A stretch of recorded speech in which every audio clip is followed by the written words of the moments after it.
Ang kanang bag-o nga City Hall, ang nagbudget ana sa national, kang President Duterte mana, kabalo ba mo nga nung naana, pagpasalamat na ni President Duterte sa mga taga-Digos. Wala na gipangayo ni bisan kinsa ngadto kang presidente. Kusang binigay ng Pangulo. Ug dili lang kay ang Digos City ang gitagaan niya na apan ang uban pong mga syudad. Nya doon na siya nakuhang dakong boto. Okay?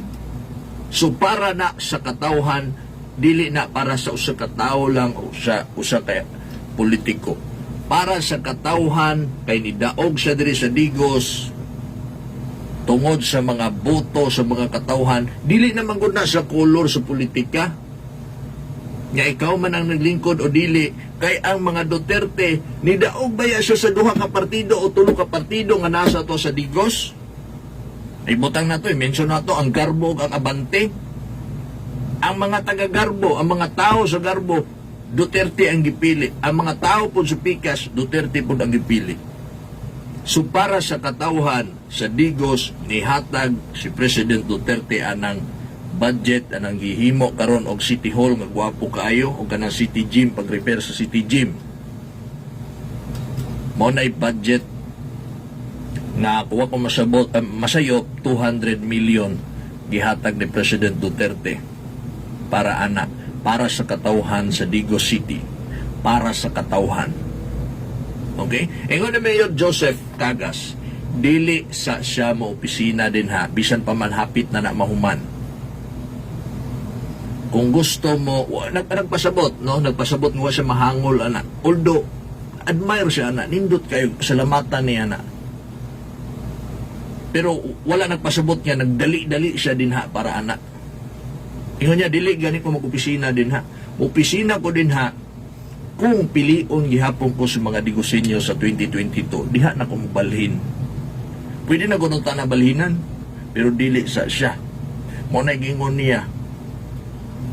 Okay? So mo na din ha mga igala. Karon, last na mo isulti bago ko mangihi. Ingon niya, gihimo naman niya ang tanan. Pag once mapildi siya sa 2022 ug moabot na pod ang sunod na eleksyon, di na siya mag-apil-apil. Manginabuhi siyang malinawon, manginabuhi siyang pribado, dili na siya mag-public. Mutabang sa kanang tanan. Di naman kaya. Mutabang siya sa kanang makaya na lang niya. Pribado naman siya. Kana kung dili siya makadaog sa 2022. Human sa tanan niyang gihimong sakripisyo, kaayo sa atong syudad, o niya, di siya pilion sa katawhan, muundang na siya pamulitika. Dili na yung anak kadaghan iyahang matabangan. Sa iya na lang mga kaila, sa iya na lang abot, sa iya na lang, kutob na lang sa iyang makaya. Okay?